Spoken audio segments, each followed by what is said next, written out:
ოცნებები გაფრენილა თებზე დაუთოია და იმედი საკვანსარცე ზღვაზე თეთრო თოლია აფხაზეთი ედემია ვარდ მაღნარში ჩაფული უსასრულო ეს უმძიმესი კადრები ჩვენი უახლესი ისტორიაა. ქორონიკონი აფხაზეთის ბედის ბორბლის უკუღმა ტრიალს სექტემბრის სისხლიანი თარიღებით სამუდამოდ ინახავს გულში. რა დრო გასულა იმ დღეებიდან, როცა სევდა, ტკივილი, ცრემლი, სისხლი, სიკვდილი, შიში და უიმედობა ერთმანეთში იყო არეული და მშობლიური კერიდან აყრილი ასეულობით ძირძველი ქართული ოჯახი საკუთარ სამშობლოშივე ლტოლვილად იქცა. ეს იყო ქართველთა მძიმე ჯვარი, როცა ადამიანები უკან მოუხედავად გამოურბოდნენ ფეხდაფეხ დადევნებულ სიკვდილს, უკან ტოვებდნენ ტყუების წვიმის ქვეშ მოქცეულ სოხუმს და არავინ იცოდა, რას უმზადებდა მათ განგება. სად მიიყვანდა ბედი და ბეწვის ხიძე გამოვლილებს, სად მოუწევდა ცხოვრების ხელახლა დაწყება. ეს იყო ერთადერთი გზა გადარჩენისა და ეს იყო ნამდვილი გოლგოთას გზა.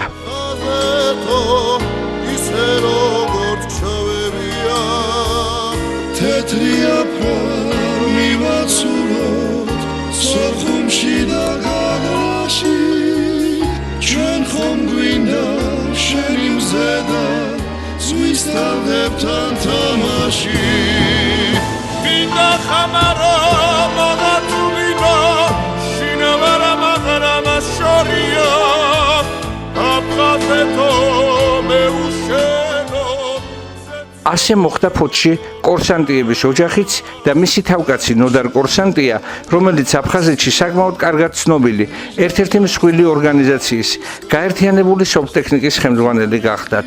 როცა ბატონი ნოდარი ამ სასტიკი და უმძიმესი ახალი რეალობის წინაშე დადგა, საქართველოს სხვა რეგიონებმა აფხაზეთიდან დევნილი ძალიან ბევრი მოძმე შეიფარა. გაათფო, საკუთარი ლუკმა გაუყო და მომავლისად მირწმენა დაუბრუნა. ასე მოხდა კორსანტიების ოჯახის შემთხვევაშიც.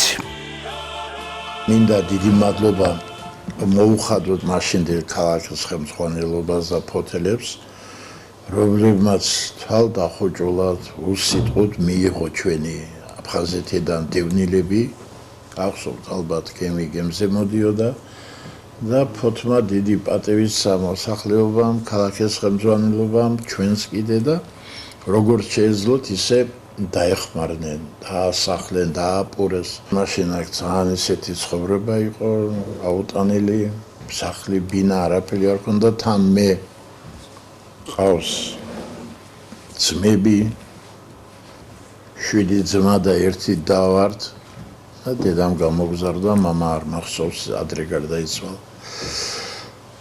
ორი თვე დავყავი და მე წავედით მოსკოვში საცხოვრებლად, სამუშაოდ. შემდეგ ოჯახი წავიყვანე და ჩემ ბიზნესს მოვუკიდე ხელი. მიუხედავად იმისა, როგორც კარგ სპეციალისტს შორეულ რუსეთში სამსახურიც მისცეს, საკუთარი ბიზნესის წარმოებაც დაიწყო და ოჯახიც ფინანსურად მეტნაკლებად უზრუნველყო, გულმა მაინც საქართველოში გამოუწია. იცოდა და გრძნობდა, რომ აქ ის ყველაზე მეტად სჭირდებოდათ და უცხო მიწაზე თავის ხალხსა და სამშობლოზე ბედნიერი ვერაფრით იქნებოდა. როდესაც ტოიულები ჩამოვიდა, ყველა ვაჭრობდა და ნუ იცით ხა ბაზარი არ ქონდა, ფოც და ქუჩაში იდნენ და მით უმეტეს როცა ჩამოვდიოდი აქ ქალაქის ხელმძღვანელობამ თხოვეს რომ გაგვეშინებინა და მე ძალიან მინდოდა, იმიტომ რომ აქ ჩემებიც იყო, ტოიულები ბევრი დავხმარებოდი, მაგრამ ისეთი სიტუაცია იყო, მაშინ არც შუქი იყო, არც წყალი იყო, მასალები არ იყო, რკინა არ იშოებოდა. ვისყიდეთ ეს ტერიტორია და გავაშენეთ და ნუ თქვენ თვითონ ხედავთ, რომ მგონი საქართველოში ასეთი ბაზარი არა.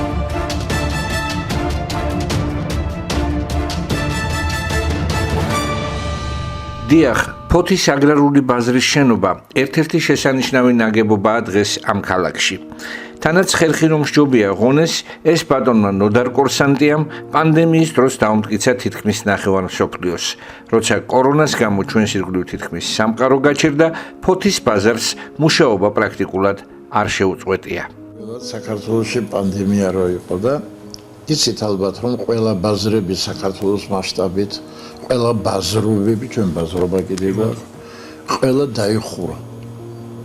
ყველა დაიხურა და არავინ არ მუშაობდა და ჩვენ არ დავხურეთ. რო არ დავხურეთ, მაშინ გუბერნიის ხალხი მოვიდა, ვიცე-გუბერნატორის მოადგილე.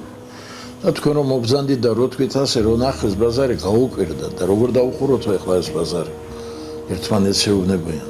ხალხი შეკრებილია და წავიდნენ და მოახსენეს ხელმძღვანელობას, რომ ასეთიაო, თან ჩვენ ვიყიდეთ აი რომ ფეხს დააბიჯებ და ბახილი თავისით რო ეკრება და აფთიაქში არ არის ასეთი სისულთავე და მე მოვიდა მოწერილია გუბერნატორი ეს მეორე დღეს იყო შაბათი დღე მაგრამ მოვიდა და ნახა და შემდგომში გაუკვირდა ეს ყველაფერი რომ ასეთი მოწყობილი იყო, მაგრამ მაშინ იყო ლაპარაკი თორემ ფულით ხელით გადადისო ეს ინფექცია. მე მოვიფიქრე ალტერნატიული ავიღეთ ესე იგი ჭურჭლები, დავარიგეთ ყველა ვინც გამყიდველებთან, ჩავასხეთ ანტისეპტიკი ამ ხურდებში, შემოსასვლელში დაჯდა განამშრომელი და ახურდავებდა ფულს და ხურდა ფულით, თქვენ რომ მობრძანდებით, მოიტანთ 100 ლარიანს თქვა დავახურდავეთ,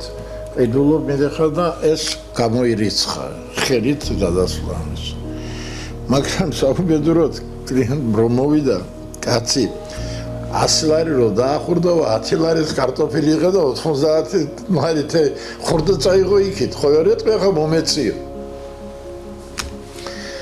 მერე ამ შემთხვევაში ჩვენ ავიღეთ ისა მოვიტანეთ სახლიდან მეუღლეს უთო მათხოვა დავდებით პალატენცა დავასხეთ ანტისეპტიკი და ამპულის უთოთი გატარება 70 გრადუსამდე რომ მივა იქ ყველა ვირუსი კვდება ეს ჩვენ კონსულტაციას გავიარე და დავიწყებ რა თქმა უნდა ამას გამოხმაურები მოყვა იგივე გუბერნატორი მოვიდა სხვა რეგიონებიდან ბაზრის ხელმძღვანელები მოვიდა რასაც რა გააკეთეთ ასეთია და ну ეს გააშუქა ყველა ტელევიზორმა ყველა პრესამ უკრაინაში რუსეთში კაზახეთში ყველგანო ჩვენს და გაამართლა ამბობდა ერთადერთი ბაზარი იყო რომელიც აქ მუშაობდა და სინამდვილეში იმ დროს მართლა არ იყო ფოჩი პანდემია დაფიქსირებული თუმცა მარტო ბაზარი როდია კურსანტების გამჯე ოჯახის შემოსავლის წყარო ბატონ ნოდარს ხილსეულად უდგას მხარში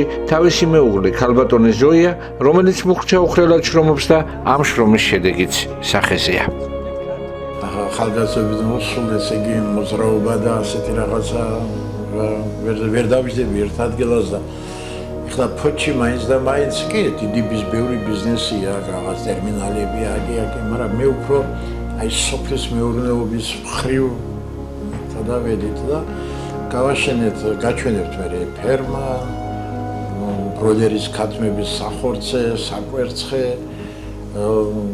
საქონელი, ხო და რა ვიცი, ბოლოს კიდე სადღაც 15 გექტარზე დავრგით მოცვის პლანტაციები და მე შემიძლია თუ დრო გექნება წავიდეთ განახებთ.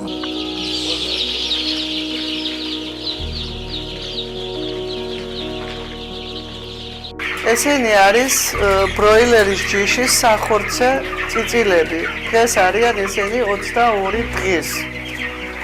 თვის ბოლომდე, იქნება უკვე სადღაც თვის დასაწყისში 5-6 მაისისთვის უკვე იქნება დასაკლავი.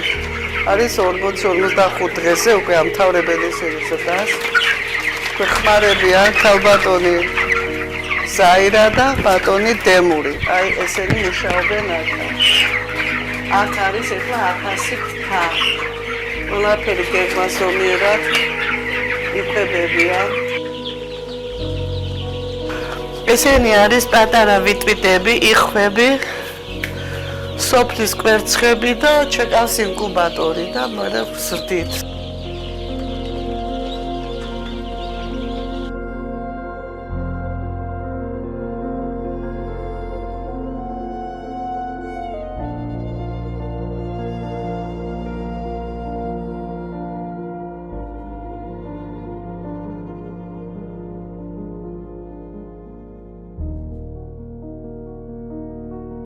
ჩვენ ახლა ვიმყოფებით საკვერცხე ქათმების ფერმაში, როგორც ხედავთ, მიმდინარეობს მუშა პროცესი. ეს არის გაშენებული სპეციალური პროექტით, მოთავსებული არის 25,000 ფრთა ქათამი და ყოველდღიურად მიახლოებით 23,000 კვერცხი ყოველდღიურად გვაქვს. ხედავთ, აქ დასაქმებული არიან, სმენობით მუშაობენ, გვყავს კაი სპეციალისტები და ყველაფერს კარგად ართმევენ თავს. აგრეთვე თქვენ შეგიძლიათ ნახოთ გვერდით, რომლის მშენებლობას მალე მთავრდება და კიდევ მეორე იმდენი ობიექტი გვექნება და მეორე იმდენი ხალხი დასაქმდება კიდევ. შეგიძლიათ შეეკითხოთ, მე მგონი ყველა კმაყოფილი არიან ქალბატონები, სხვასაც ვასაქმებთ და სხვას ხეირობს და ჩვენს ხეირობთ.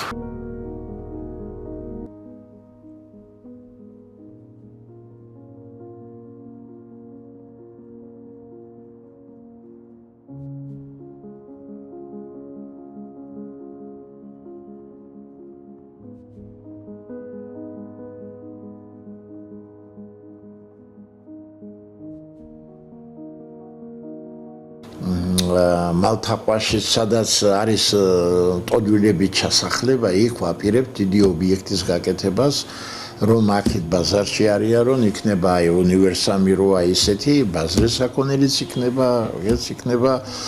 იქ ბანკი, გვინდა ლიბერტბანკი, რომ ტოლვილებმა არებინან და ასეთი რაღაცები და იცით რა არის, რატომ არის ეს კარგი?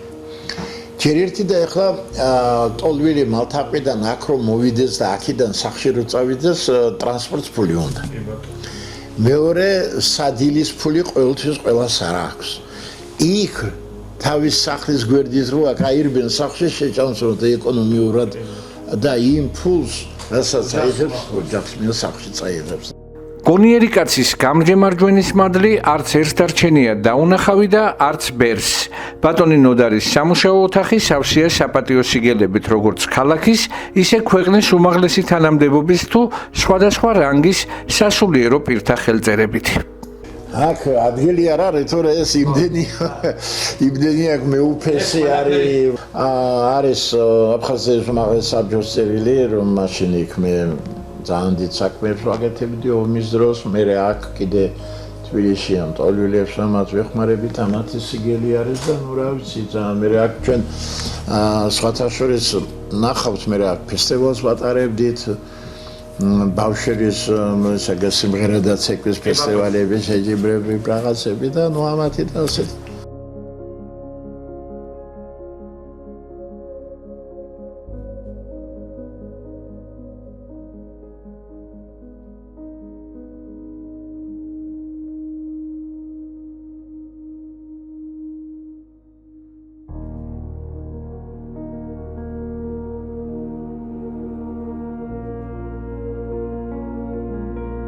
მოსკოვში რომ ვიყავი, იქაური ჩემი გამოცდილება და იქაური ნაცნობობა გამომადგა და ძალიან მაგრად მოვეხმარე საქართველოს რკინიგზას. იმიტომ რომ იქ მე მუშაობდი ერთ-ერთ დროს დაჟე სამთავრობო ორგანიზაციაში და ჩემი დანიშნული დირექტორებიც იყვნენ. და ზოგიერთ ქარხანებში მაშინ და ვეხმარებოდი, ძალიან დიდი დახმარება გავუწიეთ და ეხლა კიდე მაქვს ეს ბიზნესი, რომ აი ტენდერებია რაღაც აუქციონებია და ამაშიც მონაწილეობ და შიგადაში, იმიტომ რომ ჩემი შვილი მოსკოვიდან ოჯახით ჩამოვიდა და ვცდილობ რომ ეს ყველაფერი აითვისოს და გადავაბარო. მე უკვე 71 წლის კაცი ვარ და ამ ქვეყნად ყველა სიკეთე ეკუთვნის იმას, ვინც მხოლოდ სიკეთეს თესავს.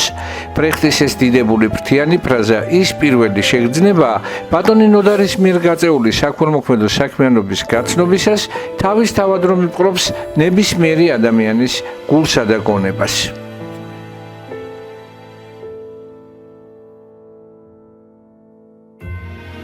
კაცი ქართველი თუ არის ხმის ვით გზავრი გზაზე და სამშობლო როგორც უფალი ერთია ქვეყანაზე და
ისამოდეს საქართველოში სიმღერა საიბერიო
სიმღერა საიბერიო 2008 წელს, როდესაც იყო ეს საომარი მოქმედებები, მე მაშინ აქ ვიყავი, ხო და ჩვენ ბაზრობა რო გვაქვს იქ მოვიყვანეთ ქალაქის მერი, დეპუტატი, მაშინ თემური წურწუმია იყო, შევკრიბეთ ყველა და გადასახდელი რაც ჰქონდათ, გაუნახევრეთ. მაშინ თვითონ თავშენახვა უნდა იქ დაცვაშულკი წყალი რაღაცა გიგო. ბუღალტერია გიგი და გაუნახევრეთ და სხვათა შორის იმის შემდეგ არც მოგვიმატებია. იმიტომ რომ მე აგერ კამერები მაქვს და ვხედავ. არა აქვს საშუალება. ადამიანი რომელიც რა დაიქირავებს და ფულს გიღებს, იმდენი მაინც ხომ უნდა წაიღოს სახლში. იმიტომაა ეს იქ რო ყველას ოჯახი და ყველას და ვიცვალისწინებთ ასეთ რაღაცებს კიდე რო თქვა რა ხლა აქ აფხში კიდე ყველა იტყვის რა აუ ეს ფულზე დახარებოდა ეს არ არის რა. არ ყოფილა შემთხვევა ფოთის ბაზარში ჩვენ შესაძლებლობს ხილონს ქალაქის ხელმძღვანელობას ან ცენტრალურს ან აქაურს ეთქვათ რომ ესაა გასაკეთები და ჩვენ რო არ გაგვიკეთებია არასამთავრობო ორგანიზაცია ალიანსი ოქროსაწმისი 2013 წელს დაფუძნდა. ორგანიზაციის შექმნის იდეა შეზღუდული პასუხისმგებლობის საზოგადოება ლუკას ადმინისტრაციას ეკუთვნის. ალიანსი ოქროსაწმისის მიზანი საქველმოქმედო აქციების მოწყობაა. მისი წევრები სოციალურად დაუცველებს, იძულებით გადაადგილებულ და შეზღუდული შესაძლებლობის მქონე პირებს ეხმარებიან. მათი ერთ-ერთი პრიორიტეტი განათლებაზე ზრუნვაა. ამ ეტაპზე ორგანიზაციას სრულად ბიზნესმენი ნოდარ კორსანტია ფინანსებს. ჩვენ ქველმოქმედებას ადრეც ვეწეოდით დიდი ხანია, მაგრამ ეს არ იყო აფიშირებული იმდენად საზოგადოებისთვის. ამიტომ ქალბატონი თეა ბელქანიას ინიციატივა იყო, რომ ჩვენ გაგვეხსნა არასამთავრობო ორგანიზაცია, რომელიც შეიქმნა სულ არის 2 თვე. და თქვენ ალბათ იცით ეს ინფორმაციები რომ მრავალი ამ 2 თვის განმავლობაში ჩვენ ქველმოქმედებები ჩავატარეთ. უმეტესად ჩვენ რა თქმა უნდა ვეხმარებოდით და ვეხმარებით და ესევე გავაკეთებთ სოციალური დაუცველი ფოთლებისთვის და დევნილებისთვის. გეგმავთ კიდევ ამ წლის ბოლომდე უკვე ყველაფერი ჩამოყალიბებული გვაქვს კიდევ ბევრი რაღაც დახმარებების გაწევას და იმედია რომ ამას სხვაებიც მიბაძავენ ფოთში, იმიტომ რომ ძალიან გაჭირვებული არის ხალხი და მე მაგალითად ვთხოვდი ხალხს ვისაც შესაძლებლობა გააჩნიათ რომ ან ჩვენ შემოგვიერთდეთ ან დამოუკიდებლად ასეთი რაღაცები გააკეთოთ და ერთმანეთს დავეხმაროთ, გავიტანოთ ამ ძნელ დროს ერთმანეთ ალიანსი ოქროსაწმისის ინიციატივით უფასო კომპიუტერული სწავლების ცენტრი გაიხსნა და იგი დღემდე წარმატებით ფუნქციონირებს.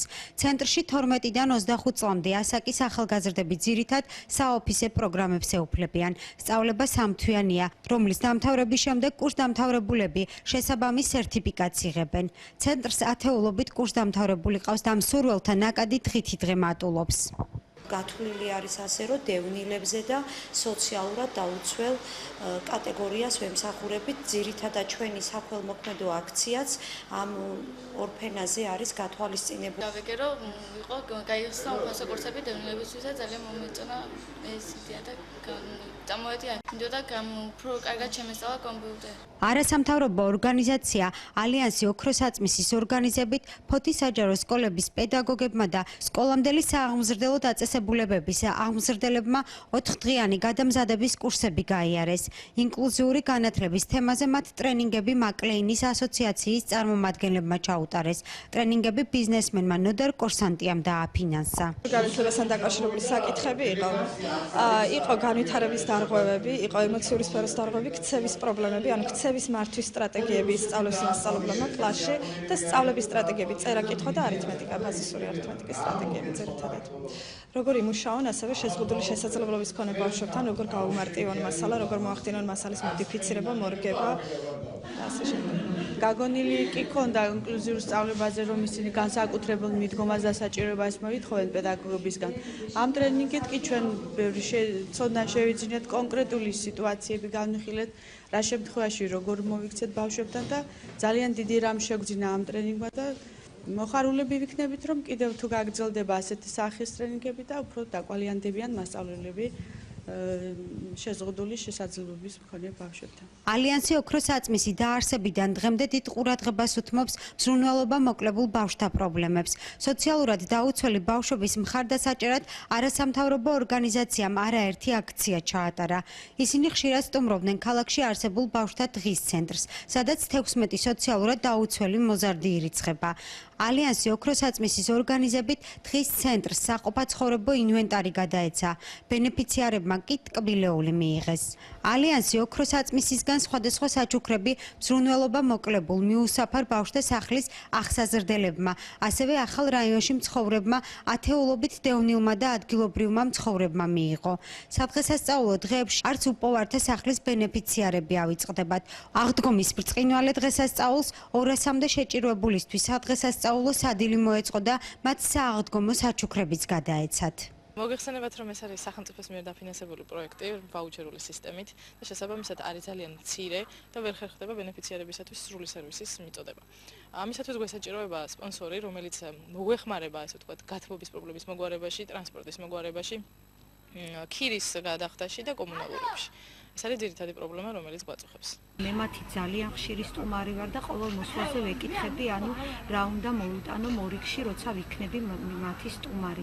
დღეს მთხოვეს, რომ მომდევნო მოსვლაზე მათთვის მომეტანა სათამაშოები და ასე ყოველთვის ვითვალისწინებ მათ ხოვნას და კარგი იქნება მე უბრალოდ მინდა მივმართო ყველა იმ ადამიანებს, ვისაც კი ექნებათ იმის შესაძლებლობა, სულ მცირედით მაინც გაახარონ ეს პატარები, უსურვებ რომ მოვიდნენ და ამ პატარებს მიანიჭონ მცირეოდენი სიხარულით. არასამთავრობო ორგანიზაცია შეზღუდული შესაძლებლობის მქონე პირებზეც ზრუნავს.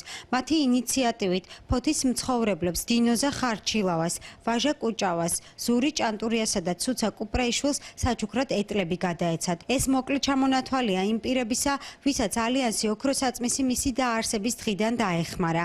არასამთავრობო ორგანიზაციის სახელით ჩატარებული ამ და სხვა საქველმოქმედო აქციების ფინანსური მხარდამჭერი ბიზნესმენი ნოდარ კორსანტია.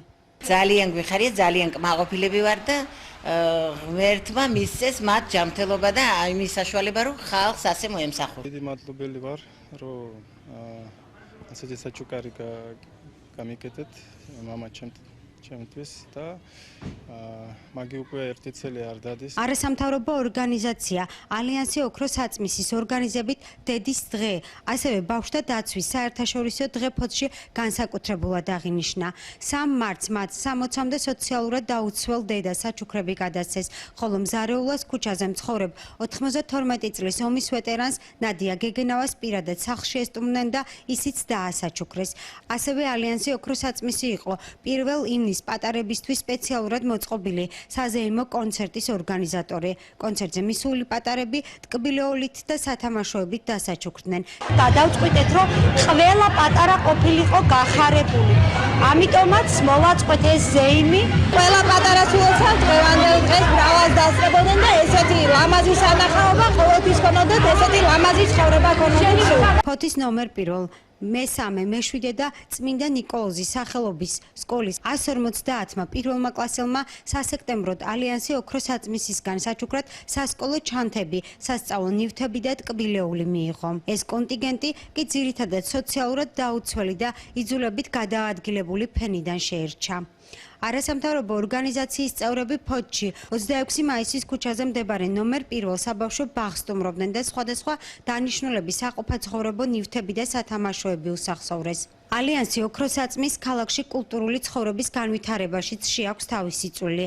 ამ მიზნით მათ ფოთში გამართული საერთაშორისო ფესტივალის თეთრი თოლიას ყველა მონაწილე სამახსოვრო საჩუქრებით, 15 საუკეთესო შემსრულებელი კი დიპლომებითა და პრიზებით დააჯილდოვეს. თმა გაამრავლოს ასეთი კეთილი, ასეთი გულუხვი ადამიანები და ასეთი დახმარება გაეწიოთ ყველა სამომზდელო დაწესებულებებისათვის. დღეს გაგვახარა ჩვენი პატარების, ჩვენი აღმზრდელებიც. ეს ყოფილიყოს არაერთჯერ, არამედ მრავალჯერ და კიდევ ველი თქვენგან ძალიან ბევრ დახმარებას. დღეს საჩუქრად გადმოგწეს ჩანთები და ძალიან მიხარია. არასამთავრობო ორგანიზაცია სოციალურად დაუცველ ღვაწლმოსილ ადამიანებსაც ეხმარება. ბიზნესმენ ნოდარ კორსანტიას ფინანსური მხარდაჭერით 50-მა ხანდაზმულმა ქარელის პანსიონატში დაისვენა. მათ შორის იყვნენ დევნილებიც. 15 დღე ქარელის ხანდაზმულთა შვების სახლში საუკეთესო პირობებში გაატარეს. აღნიშნული პანსიონატი Internation Hillsford-ის წარმომადგენლობამ 6 წლის წინ დააფუძნა. მას ნოდარ ნადირაშვილი ხელმძღვანელობს. საერთაშორისო ორგანიზაცია International Hillsford-ი საქართველოში 1998 წლიდან ფუნქციონირებს. ჩავედით ქარელში, პირველად ის რაც ჩვენ დაგვამახსოვდა, ეს იყო შეხვედრა, ძალიან თბილი შეხვედრა. პირობი იდეალური, კარგი კვება, პირველ რიგში იქ იყო რეჟიმი. თავისთავად ცხადია, რომ დილით გებოდით 8 საათზე, იყო გამაქმნეველი ვარჯიშები, კვება საუკეთესო 4ჯერადი, აი როგორც დიასახლის რომ შეხვდება სტუმარს და კარკერძებს, აი ესეთი კერძები იყო იმ პანსიონატში. ნახეთ ყინწვისი და რუის ურბნისი. აი ყველაფერმა ამან ძალიან დიდი შთაბეჭდილება დატოვა ჩვენში და რაც თავარი ახლა ვამბობენ რომ აი ლაზეთშიო არც ერთ იმაში არ არის ისეთი პატივისცემა მოხუცებისადმი, როგორიც არის რომ ლაზეთში და მართლა ეს ვიგრძელით ჩვენი დღეს. დიდი მადლობა ნოდარ ნადირაშვილს, დიდი მადლობა ფოთის მესეურებს, აი ვინც ჩვენ ეს დაგვაფინანსა. პირობები იყო ძალიან კარგი. სისუფთავე იყო, მთავარი ძალიან კაი სისუფთავე, პირობებიც იყო ძალიან კარგი.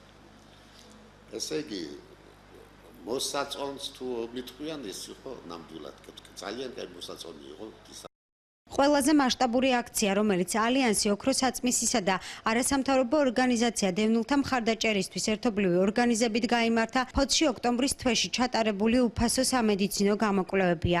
შემოწმება სულ 600-მდე სხვადასხვა ასაკის მოქალაქემ გაიარა. აქციის ფარგლებში მათ სამედიცინო მომსახურებას თბილისიდან ჩამოსული პროფესიონალ მედიკოს და 25 კაციანი ჯგუფი უწევდა.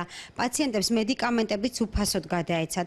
აქცია 3 დღიანი იყო. 50-მდე სმენა დაქვეითებულ პაციენტს კი საჩუქრად სასმენი აპარატები გადაეცათ, რომლებიც თავად სპეციალისტებმა მოარგეს. საქართველოს ეროვნული სამედიცინო ცენტრის წარმომადგენლები, საქართველოს დიაბეტის ცენტრის წარმომადგენლები არიან, სხვადასხვა კლინიკების წარმომადგენლები არიან. ამ ხალხის პროვაიდერული მომსახურება არის ძალიან ძვირადღირებული დღეს საქართველოში.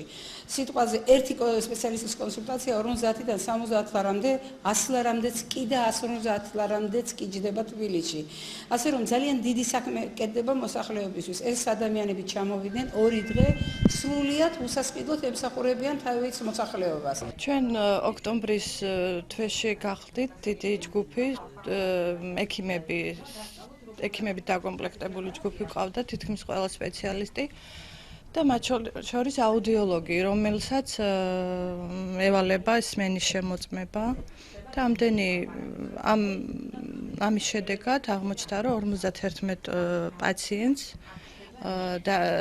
დაჭირდა სასმენი აპარატი. პირველ რიგში მინდა დიდი მადლობა გადაუხადო ბატონ ნოდარ კორსანტიას, რომელმაც ასეთი სასარგებლო საქმე გააკეთა ჩვენი ქალაქისთვის, პირადად ჩემი შვილისთვის, რომელსაც დაქვეითებული ჰქონდა სმენა და უჭირდა ურთიერთობა. ეხლა მისი წყალობით და ჩვენი ქალბატონების, ექიმების წყალობით, რომლებიც ჩამოგზავნენ ჩვენს ქალაქში და ასეთი სასიკეთო საქმე გააკეთეს, დიდ მადლობას უხდი. და ყველაფერს იკეთეს და უამრავ კიდევ ასეთ სასიხარულო დღეებს უსურებ ფოთელებს და დიდი მადლობელი ვარ ყველაფრისთვის. არასამთავრობო ორგანიზაცია ალიანსი ოქროს საწმისის მიერ განხორციელებულ ყველა საქველმოქმედო აქციას ბიზნესმენი ნოდარ კორსანტია უწევს პატრონაჟს. ორგანიზაციის თავმჯდომარის თია ბელქანიას განცხადებით, ამ კუთხით ისინი მუშაობას სამომავლოდ კიდევ უფრო გააფართოვებენ. მე ასე ვარ გაზრდილი, ჩვენ ყავდა რა ეკონომიკის დიბნებიც, აგეთ იგიც და მიმუშავია და როდესაც ყვირიან რომ აიო სახელმწიფო და არაფერს ზოგიერთ შეიძლება შევეკითხა, შენ რა გააკეთე ქვეყნისთვის, ხო?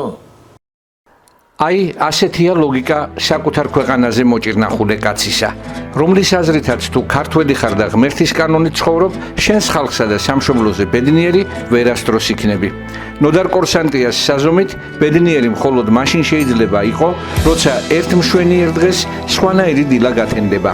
ზეცცაზე სხვანაირად ამოანათებს და ზღვაც სხვაგვარად შემოგაგებებს ტალღებს. სხვანაირი დილა, სხვაგვარი მზე და ზღვა კი მისთვის მხოლოდ აგერ, ერთი ხელის გაწვდენის იქით. დიდი ხნის მონატრებულ აფხაზეთშია. სხვანაირი ამოვიდა მზე, მე და სანაპიროს თუ შევავლებ თვალს, მე და შენ გავუყვებით მიტოვებულ გზას. მახსოვს ბავშვობა და სიყვარულის დრო, ჩემი ოჩამჩირის მინდვრები და სხვა, გული ისევ შენთან დაბრუნებას მთხოვს, სამშობლოს თურმე ქვეყნად არაფერი სჯობს.